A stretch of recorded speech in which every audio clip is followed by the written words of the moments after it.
Another technique that the Rangers are taught is the use of hand-to-hand combat. I'll be followed by Staff Sergeant Shucker, a United States Army Ranger.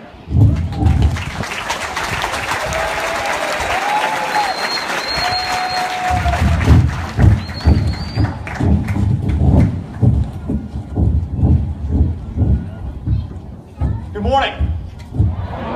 Good morning. Good morning. My name is Staff Sergeant Shucker. I'm an instructor here at the Benning phase of Ranger School. I've served in numerous airborne and light infantry units, most recently as a reconnaissance team leader in the 25th Infantry Division. I'm currently assigned to Charlie Company, the 4th Ranger Training Battalion. The average soldier, if trained in only the use of his basic weapon, may become ineffective if his weapon should fail to fire or if he should break it or lose it. But with the knowledge in hand-to-hand combat and the confidence in the aggression to fight in hand-to-hand combat, the Ranger is able to attack and defeat his opponent. In combat, our Rangers are often faced with complex situations where the enemy is difficult to recognize. Imagine a team of Rangers conducting combat patrols in the mountains of Afghanistan or in the streets of Baghdad when they're encountered by a suspicious individual who appears unarmed but becomes hostile.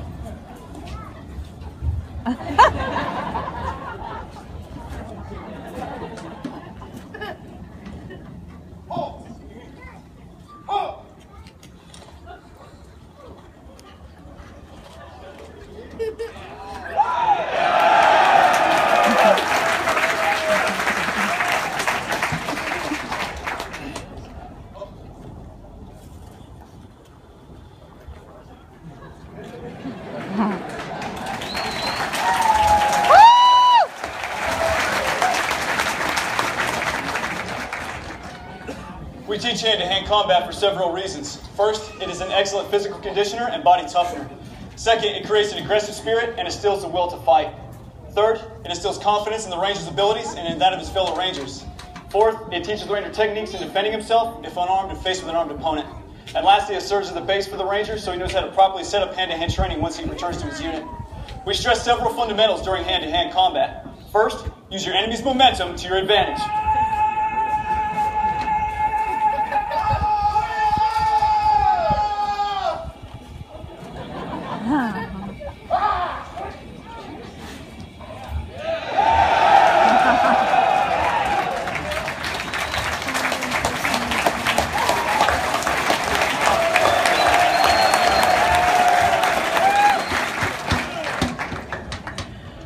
Notice the demonstrator did not try to match his opponent's strength. He simply used his momentum to send him into motion. During hand-to-hand combat, it is inevitable that the fight will end up on the ground. To defeat this form of attack, all Rangers are taught in the grappling techniques of Jiu-Jitsu. Notice how the demonstrator is on top with a mounted position. From this position, he is able to deliver strikes with his fists and elbows, use numerous arm bars, and even chokes. For example, the cross-collar choke.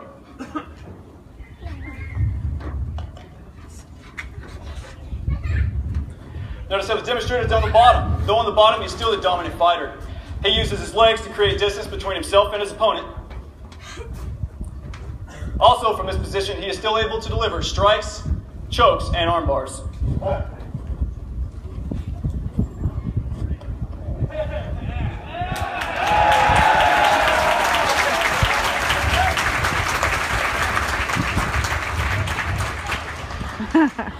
Alright, calm down, you two.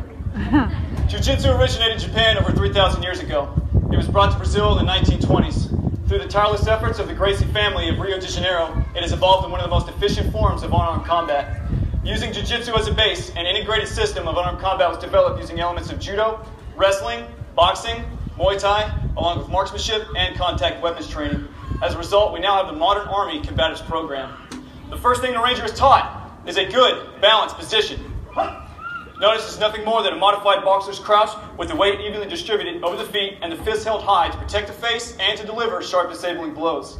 This is known as the Ranger's physical balance or the on-guard position. The next thing the Ranger is taught is the different ranges of hand-to-hand combat. First, projectile range. This is nothing more than the range an object can be shot or thrown at an opponent.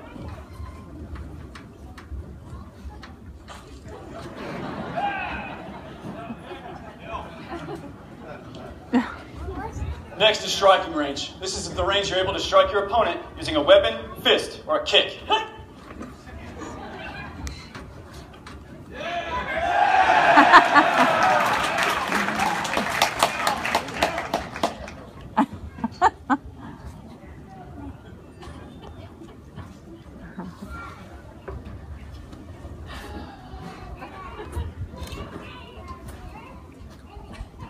teach Ranger a series of throws, holds, and takedowns.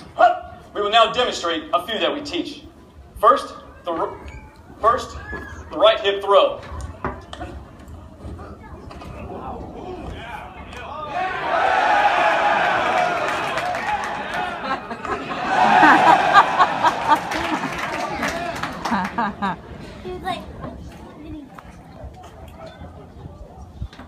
Next, the cross-hawk takedown.